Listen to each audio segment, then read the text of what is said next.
The market closed out its sixth straight week of gains last week. So all things, well, most things are still pointing in the right direction in terms of the economy, the markets in general, and just company, I think, optimism, just overall. So let's get into it. This is your Market in Minutes report. Of course, we're looking back on last week, which was October 14th through the 18th. I'm Mike Mentor, Chief Investment Officer with Financial Synergies. Let's take a look at the actual numbers behind this. All right, so we got our 5-day performance here. As I said, a good week. This was closing out 6 straight weeks of gains, so phenomenal performance from all of the indices over the past few weeks.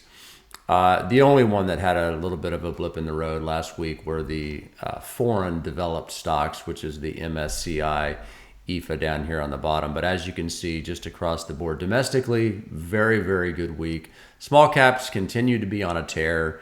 We've talked about this. I've probably bored you to death with it, but just in general, small caps have been struggling and have had an absolute breakout here because, I believe anyway, now we have direction on rate cuts, which are huge for small capitalization companies, as well as an economy that seems to be doing relatively well considering the previous rate hikes, and we seem to be on our way anyway to a somewhat of a soft landing as opposed to just a complete catastrophe, which everybody was afraid of, which would lead us into recession and dramatic slowdown in growth. That has not happened. It doesn't appear that it's going to happen. So small capitalization companies are finally having their day in the sun here, which is nice. So, up almost 14% for the year now, which is great. And of course, the other major indices are up very nicely. Nasdaq, and S&P, big tech dominated, are just crushing it. So moving on to our rates over here. So this is a little interesting.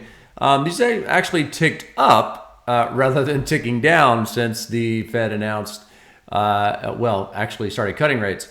I think sometimes that's hard to understand and hard to explain, and frankly, I can't fully explain it either. And I don't think even economists who purport to know the answer have a tough time explaining it. But the reality is, so much of these rate cuts were already baked in, and again, markets in general kind of are more forward-looking and anticipating moves. Had been anticipating a Fed rate cut for months, and so you had already started to see rates coming down. So the market forces were already in play, and then by the time the Fed announced it, hey, look, all right, great, we're actually going to cut rates now. And it was kind of a meh, market had kind of already priced it in terms of the rates market anyway, bond market. And so, it's actually hasn't moved them down much at all. In fact, they've actually ticked up over the last few weeks. So this can be a little hard to digest, but I do think these are going to come down, but I'm not sure that we're going to see anywhere near what we had seen in the past, which is damn near nothing in terms of rates. So I'm not sure we're going back there, but I do think these probably come down at some point. But 30-year mortgages now ticked back up over 7%. This has been disappointing for the housing market and home buyers, I know. But again, market forces are much more powerful than the Fed, and I think that's the main takeaway here. Again, I think these come down a little bit, but we're not going back to zero rates, I don't think, anytime soon. So that makes it, again, 6 in a row in terms of gains for the market. So fantastic, 6 weeks here. Stocks bolted out of the gate as the week began. The S&P and the Dow hit record highs, with the Dow crossing 43,000 for the first time. Midweek, news of stronger than expected retail sales contributed overall market momentum. Retail sales rose a seasonally adjusted 0.4% in September, topping economist forecasts. Again, this goes back to my comment about the economy just being very resilient, very strong in the face of everything that it's had to overcome. So good news there. As the week wrapped up, the tech sector helped fuel a rally that pushed the S&P and the Nasdaq to another record high. It was the 6th straight week of gains, as I've said, for the S&P, Nasdaq, and the Dow Industrials. Insights from corporate reports. So there were many market forces pushing each other around last week. Corporate earnings reports, drove much of the market action. Some of the most extensive financial stocks surprised on the upside, supporting a narrative that the economy does remain strong. At the same time, a corporate report from one of the largest chip manufacturing contractors revealed continuing strong global demand for AI microchips. However, increasing investor anxiety was a constant undertow in trading as the November elections drew nearer. Of course, elections right around the corner can cause some anxiety and nervousness. It's understandable, but we'll get through it. So what is on deck this week? A lot of economic data coming out. We got Monday, Fed officials speaking. Tuesday, another Fed official. We got a lot of Fed speak this week. Wednesday, existing home sales, beige book. Again, Fed officials.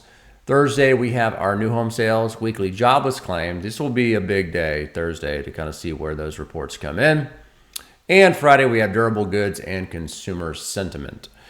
Companies reporting earnings. We got a big week here. I will not go through all these names, but just know that obviously we are right in the thick of earnings season. So a lot of companies are going to begin this earnings season and be reporting starting this week. Tuesday, GE Aerospace, Verizon, various companies. Wednesday, we have Tesla. That's always a fun one. Coca-Cola, Boeing. That'll be interesting given all the stories around Boeing right now. Not good, unfortunately. Thursday, we have Amazon, Union Pacific. So as you can see, just in general, very, very busy week for earnings and economic data coming out.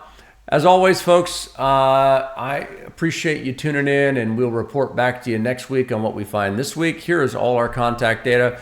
Hit that subscribe button below if you haven't already. We'd love to have you as a subscriber and get all our videos as they come out. But that is where I'm going to leave you, folks. Here's a little light disclosure reading for you, and we will see you next week. Thanks. Have a good one.